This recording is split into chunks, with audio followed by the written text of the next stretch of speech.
welcome to Once Upon a Milton Keynes, part of the Knowing My Milton Keynes project, which is my PhD practical part. So I'm doing a PhD in applied storytelling. That's storytelling in the community and for social benefit. So the actual aspect of doing is storytelling as heritage impacting on people's sense of place in Milton Keynes. Because everybody thinks Milton Keynes is just 50 years old, but there's a long, long heritage to it, which I'm hoping you might find out by the end of this next hour. My name is Terrie Howey, and I'm a storyteller. Sometimes I go by the name of Red Phoenix, and I've done storytelling all over the world in various different projects, and sometimes it's platform storytelling, so I've stood on a stage and really gone and given just a showpiece, and other times it's doing workshops and working in the community and helping other people find their voice and their stories, because everybody has a story to tell. We are all storytellers, we are all storytelling creatures. It's how we learn, how we understand, how we pass information. And some people tend to lose their voice a little bit, so I try to use what skills I have to help them. But enough about me. Let's get on to Milton Keynes.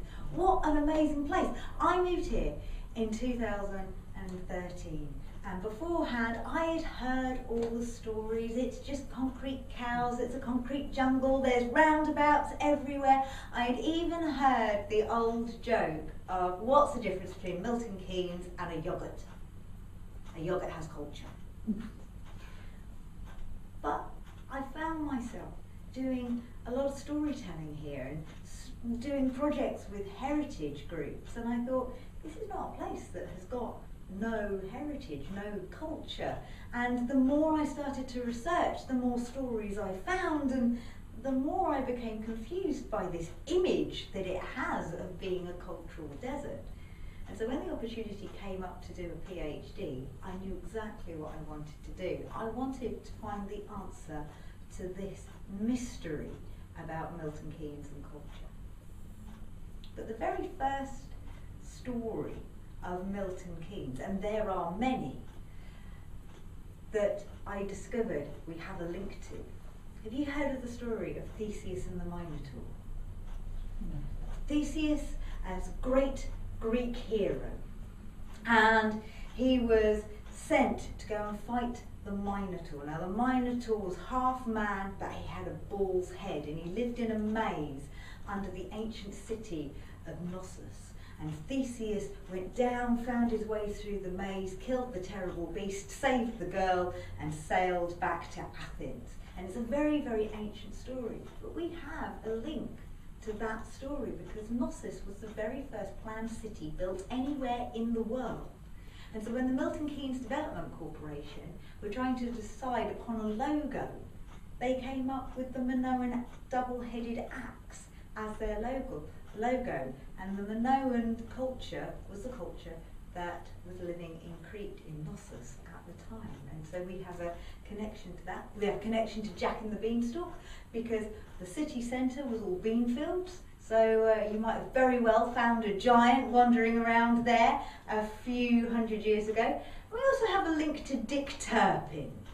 There are several stories of him with this area, but one of the ones I like best is that one day he was riding down the Wattling Street. He had pursuers behind him. He was riding as quick as he could, and he came to Wifton on the Green. And he happened to have a friend there at the Old Swan Inn, and so he leapt off the back of his horse. And he went running in, and there he met his friend, the blacksmith. And he asked the blacksmith to turn Black Bess, that was his horse, her horseshoes around. So they were pointing the opposite way. He then leapt upon her back, and off he rode some more. So that when his pursuers came down the road, he suddenly saw the horse tracks change direction, and they thought he'd gone in the opposite way. The oldest story of Milton Keynes, though, is one that I particularly enjoy. You see, this whole area, if you go way, way, way back, past the Victorians, you go back past the Elizabethans, you go back even past the Romans to the Iron Age, this area belonged to a tribe called the Conniburrow. And they had a leader, a chief called, Shakespeare called him Celebine, and he preferred to be called Rex Britannius, King of Britain.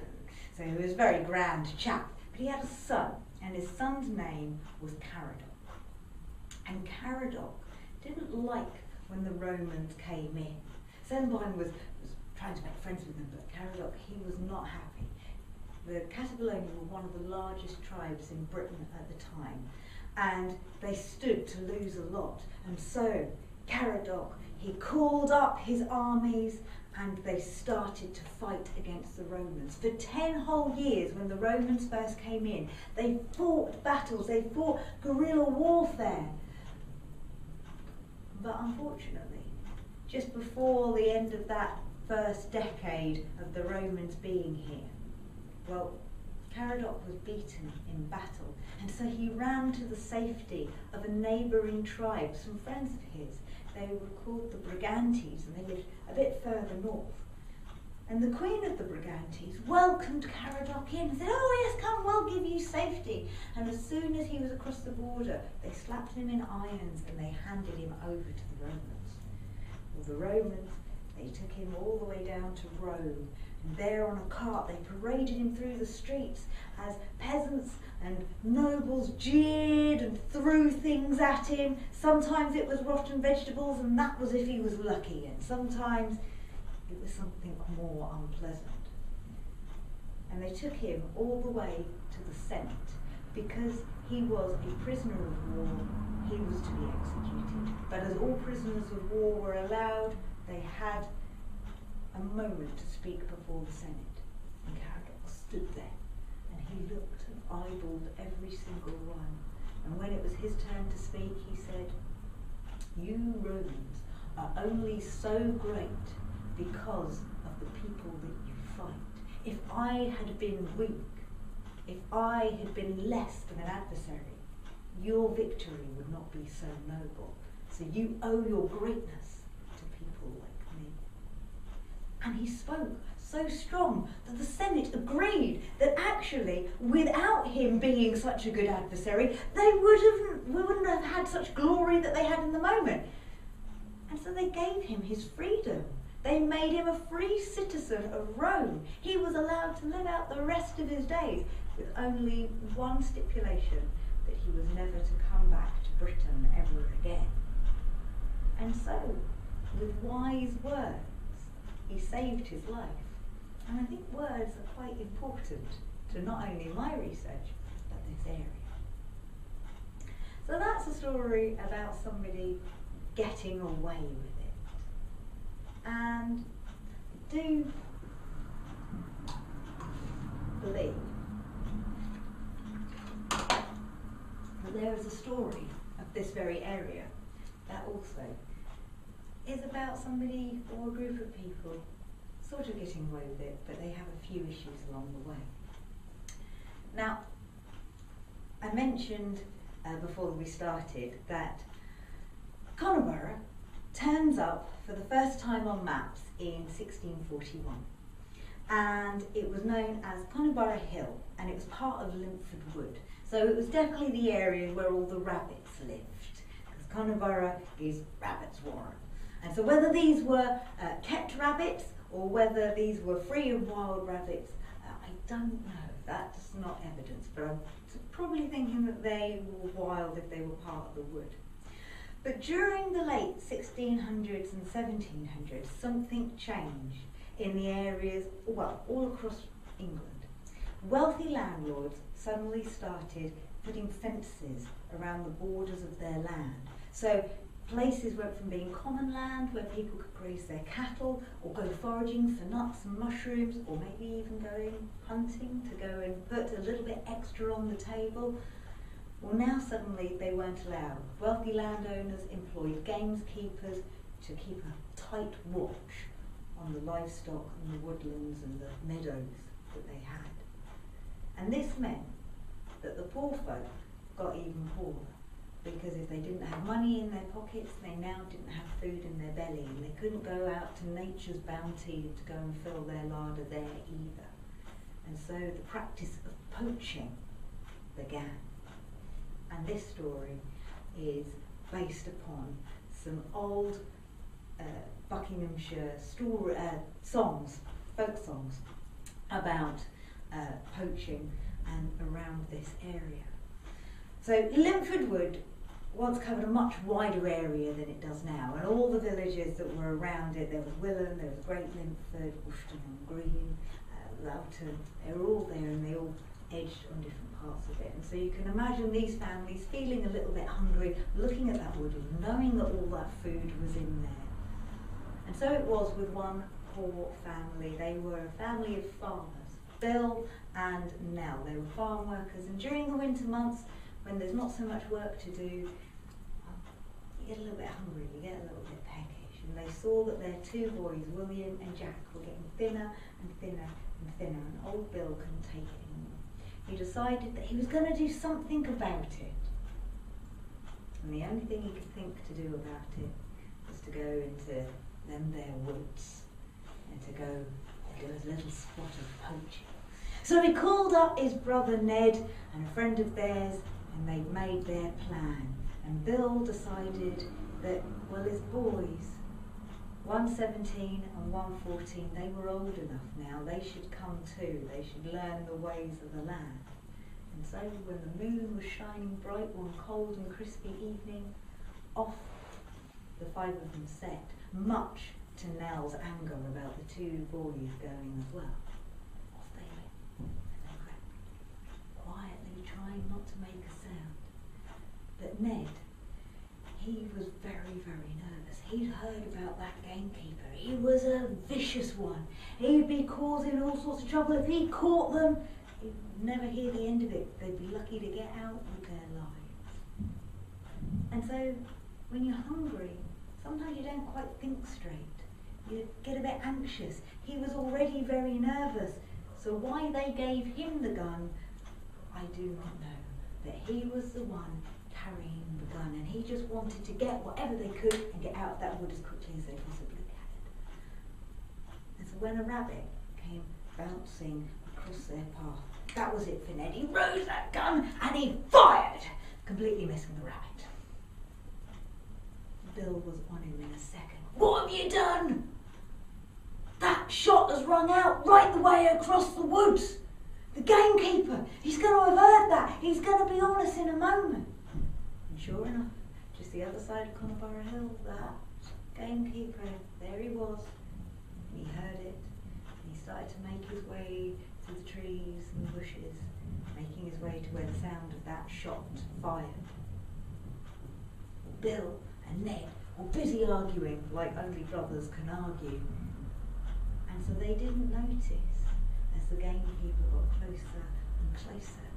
He started to raise his pistol. He was only going to give them a warning shot so they would turn around and he could get a good look at their faces in the moonlight, so he knew who to go and arrest in the morning. But it was young Jack, young 14-year-old Jack, who was brave in heart, who suddenly saw the moonlight glinting on metal, turned round, saw the gun pointing in their direction, thought somebody was about to shoot his dad, and leapt up as the pistol shot. And as the pistol went off, down went Jack. And a great hole in his chest, where a volcano of blood erupted.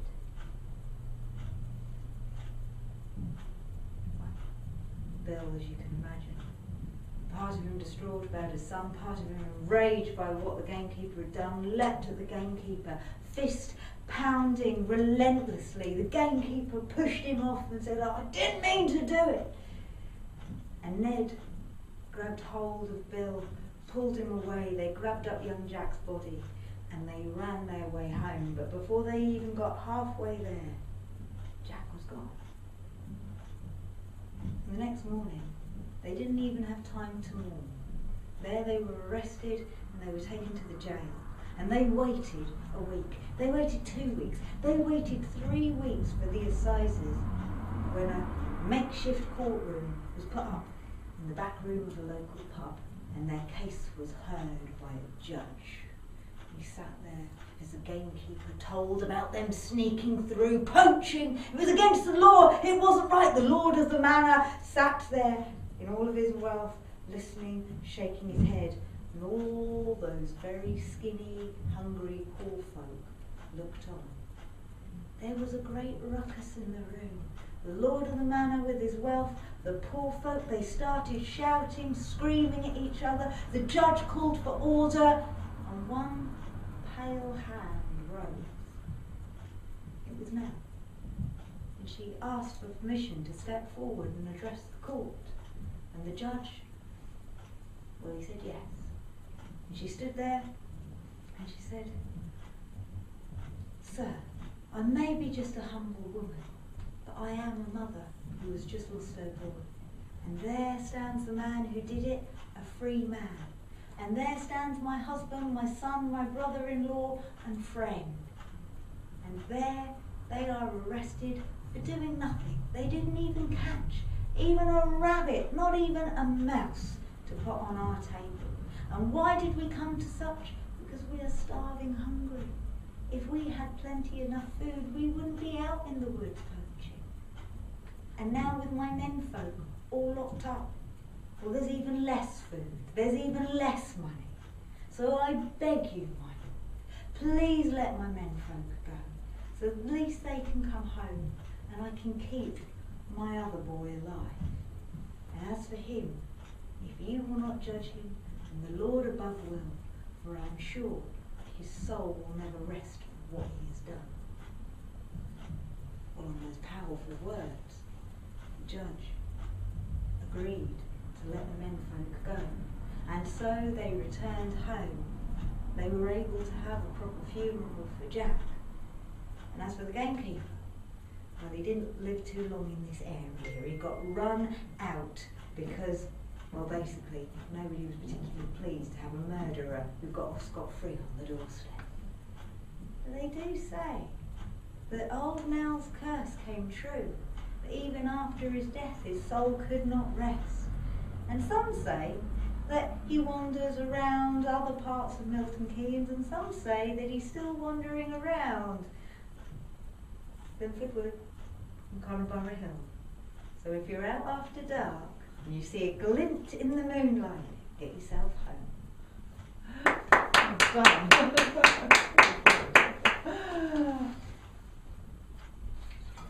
So another story that relates to this area a little bit. Great Linford was, obviously you got Linford Wood and Great Linford, and that would have been the main parish, so people even living sort of around this area would have been going to the church there. And much later, in about 1900, one day the church bells, they started ringing relentlessly. It was getting late in the evening, and people thought, well, there's no reason, nobody's practicing. And so somebody went to go and investigate, and they opened the church door. And I will say for this story, the church door did open with a, because it's definitely that type of story. They went into St Andrew's, and there they saw blood dripping down the bell rope.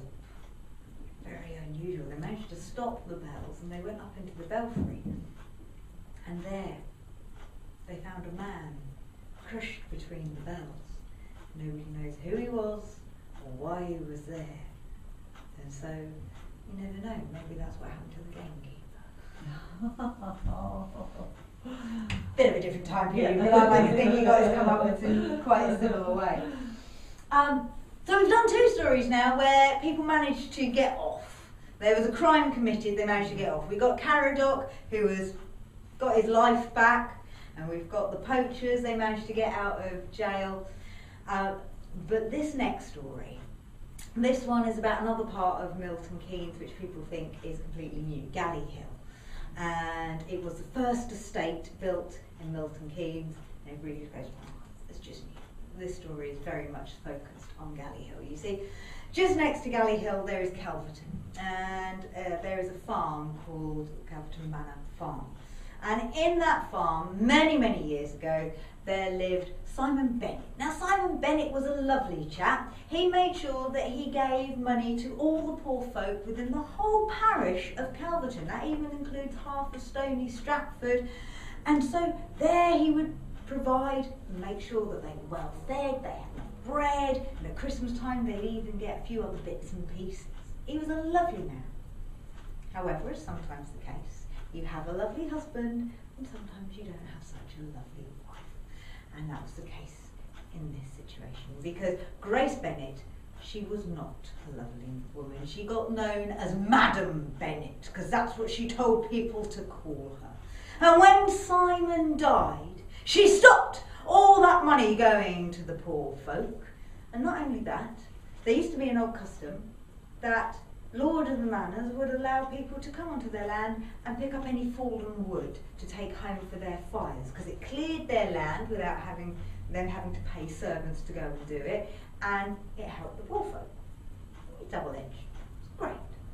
Madam Bennett would not. Oh no! Nobody was allowed on her land to collect wood. No, instead she went out with a basket herself. She wouldn't even pay a servant to do it. She would not spend a penny. Scrooge has nothing, Madam Bennett.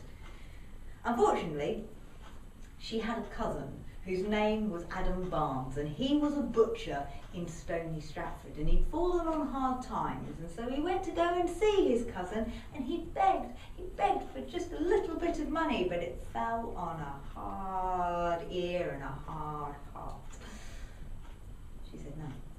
And apparently they broke into quite an argument about it, and off Adam went with a cuffed ear. That night, he took the tools of his trade, being a butcher, and he went back to Calverton Manor Farm. He broke into that house. He came face to face with Madam Bennett, and he wielded his tools to create such a bloody mess. They say that the blood on the flagstones could not be scrubbed clean. They later found out it was iron ore in the stones, but that ruins a good story.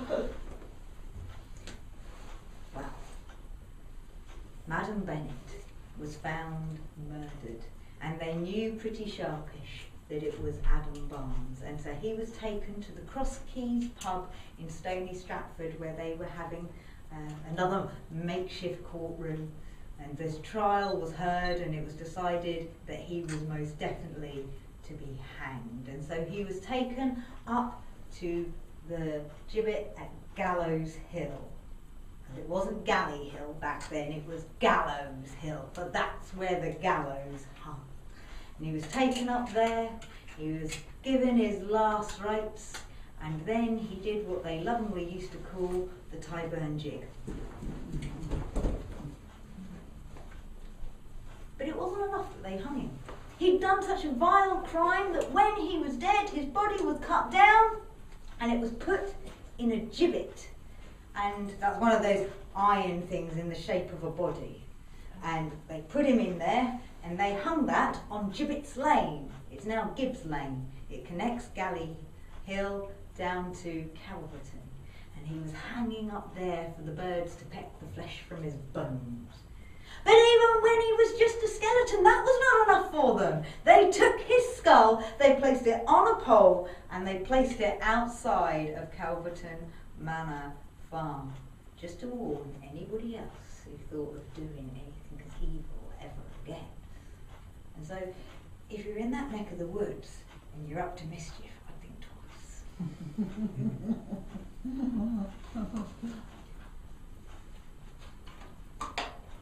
Oh dear. Poor Madam Bennett. If only she'd been a bit nicer, probably it wouldn't have ended up so bad for her.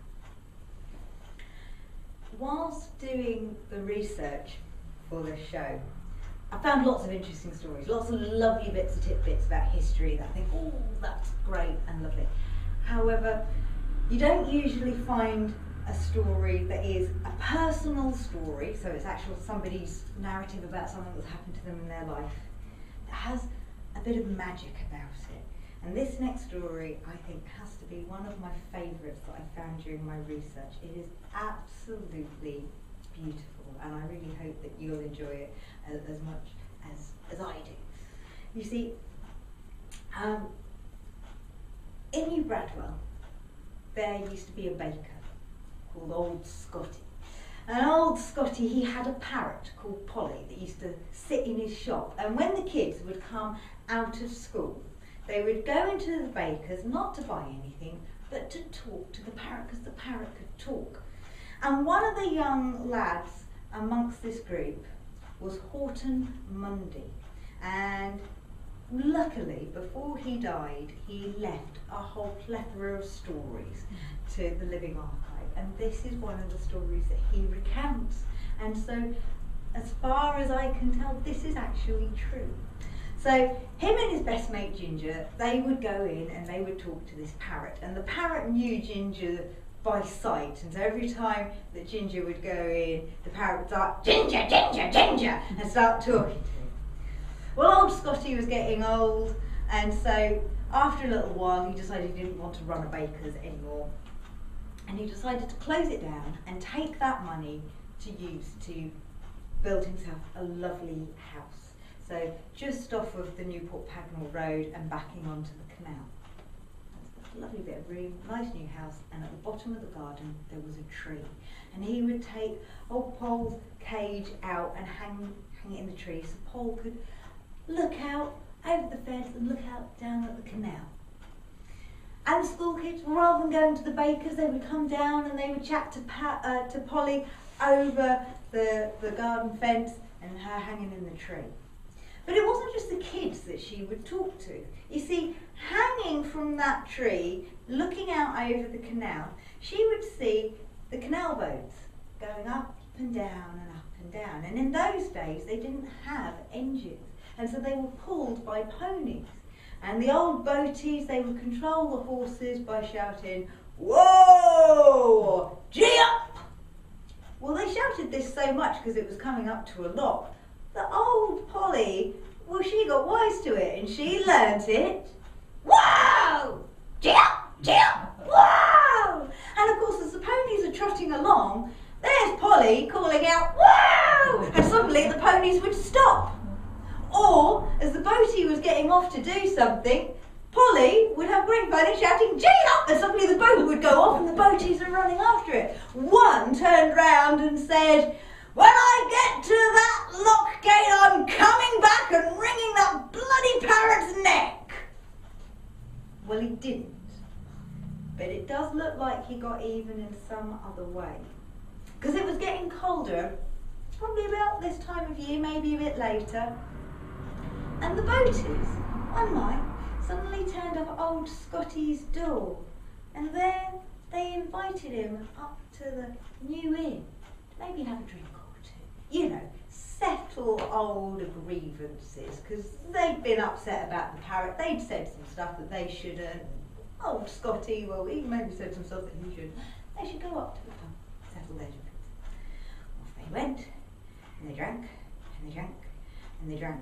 And unfortunately, Scotty got very drunk. He got legless. The old boaties, they carried him back home, and into the house he went. And when he woke up the next morning with a stinking headache, he looked around the house. Oh no, he'd forgotten to bring Polly in from the tree, and there had been a frost that night. He ran down the garden, but it was too late. There was Poll. She was gone, and such a sadness in her heart. But here's where the magic comes. Because they say, and this is how Horton describes it, that the ponies, as they trotted down that path, would get to that tree, they would stop and they would bow, almost as if they were trying to make up for the crime that their owners had done, to pay respect to Polly. And how true or not that is, I wasn't there to see it, but if Horton Mundy says it's true, then I believe it. So I think that's one of the most fabulous stories.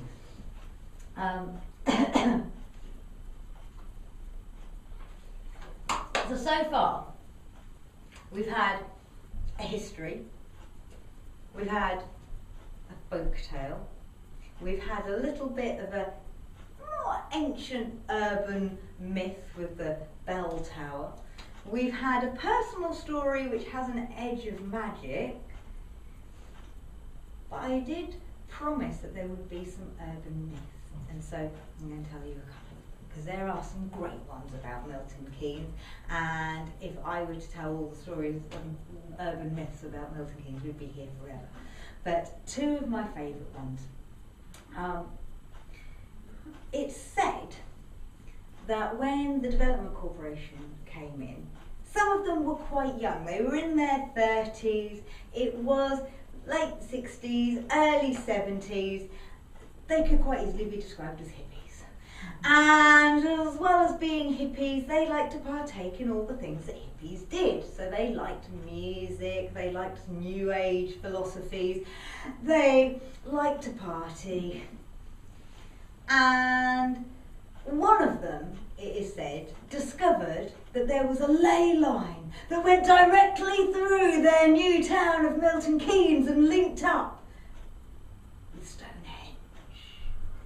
And that as the sun would rise on midsummer morning, it would go straight up this road. They could plan it. It would be Midsummer Boulevard. Yes, what a great idea. And so they decided that on the morning, or on the night of midsummer, they were going to camp out on what would later become the roundabout on Midsummer Boulevard. And there they partied and they revelled all night and they watched the sun come up and they had a great time. And it was amazing. And they went back to plan exactly what that road would be like. But they do say that they had smoked so much that their angle for the road was off by 8 degrees, and so the sun never truly rises, and whether it's on the ley line or not, we're never entirely sure. So that is one of the beautiful little myths about urban myths about the Development Corporation, because it depends on who you ask. Some people will say, yes, that's absolutely how it happened, and some will go, of course not, that's ridiculous, we're far too respectable for things like that. So it's gone down in history, and I guess we never will know how true or not it is. But something that I do know is true is when they created the first exhibition that was going to be down in London, very little building had been done in this area. In fact, one of the only things that they had planned was the sewage works. They'd got a lovely little model about it, and so Derek Walker had suggested that they take this model down to the exhibition. Well, Lord Campbell and Fred Roach said, you can't take the sewage works model, and we want to encourage people, we can't show them the sewage works. To which Derek Walker replied, yes, but if we show people this is what we're willing to do for shit, how impressed will they be with what we're planning to do for the rest of the city? And that brings me to pretty much the last part of the urban myth. Because the urban myth is that Milton Keynes has a bad sense of place. If you go to the Milton Keynes Borough Council website, if you look on their art strategy and their heritage strategy, you will see it there, plain as day, that it has a bad sense of place or a poor sense of place, and that they are trying to do things to improve it. And so I took this as read and thought, well, actually I've heard this too, and I've spoken to other people, I've done interviews and questionnaires with people, and they all say, yes, we've heard that Milton Keynes has a poor sense of place. And I've said to them, really? Well, how about you? Do you have a poor sense of place? No, I don't have a poor sense of place, and actually I don't feel anybody in the area that I live has a poor sense of place, but I think probably people who live in that area, they might have a poor sense of place. So I've gone over to speak to people in that area and said, do you have a poor sense of place? No, we don't have a poor sense of place. We think people who live in that area, they have a really bad sense of place. It's terrible. So I was saying to those people, I said, do you have a really bad sense of place? And they go, no, but you should try the people over there. I bet theirs is terrible.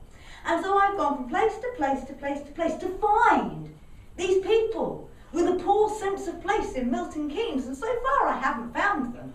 I've in the history books and in the newspapers to find where people speak, well, not very pleasant things about Milton Keynes. I found the odd one or two articles, but in general, most of the articles I find are saying, well, Milton Keynes has a poor sense of place, but actually it's a really lovely place to be. And so I think Milton Keynes' greatest urban myth is that it has a poor sense of place, because as of yet, I haven't met anybody who truly does have a poor sense of place. But if you are willing to prove me wrong, then I will welcome your input. There are questionnaires, there is feedbacks, and you can leave your own stories on the website, for which there's information just over there. Because if you are that one person in Milton Keynes who does have a poor sense of place, well, you might just save my PhD thesis, because that's what I based it on. And I've had to change my thinking. But I hope now I've also managed to change yours. Thank you. Thank you.